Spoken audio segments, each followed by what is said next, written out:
गणपतराव तसे आठवड्यातून एकदा सुनंदाबाईंच्या खोलीवर डोकावत. कधी कधी तर 4-5 मित्रांसह दुपारी जेवायलाच हजर होत. कधीतरी वर्ष 6 महिन्याने 200-300 रुपये देणारा हा आपला नवरा हक्काने मित्रांना घेऊन जेवायला येतो याचा सुनंदाबाईंना प्रचंड राग येई.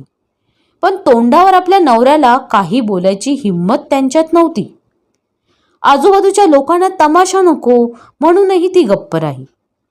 तसं गणपतरावांच्या अधूनमधून येण्याने आजूबाजूच्या लोकांवर जरब बसे हे खरे, पण मग शेजाऱ्यांच्या कुजबुजीला ती घाबरे.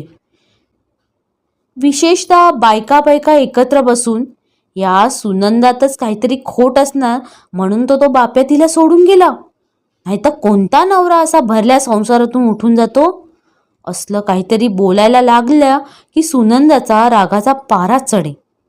पण बोलणार कोणाला? मग आतल्या आत राग दाबून ठेवल्याने सुनंदाचे डोके दुखू लागे.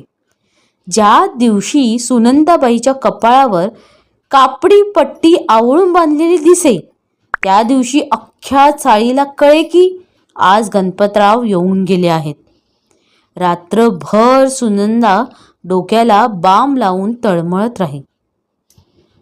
गणपतरावांची अशी सौजन्य भेट होऊन गेली आणि आई डोकं धरून बसली की सुनीता अनिता आईवरच भडकत.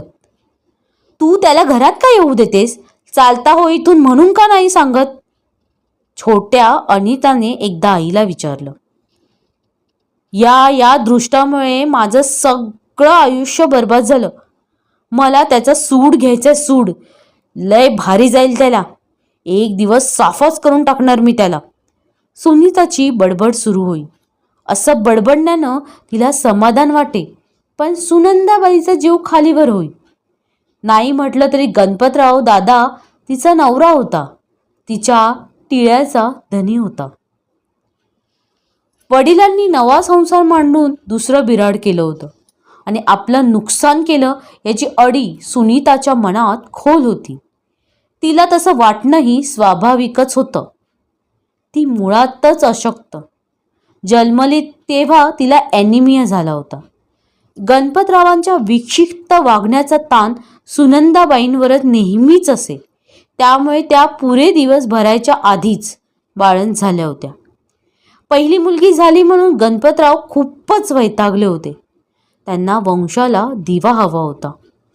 सुनीताचं खुरटं रूप पाहून तर त्यांनी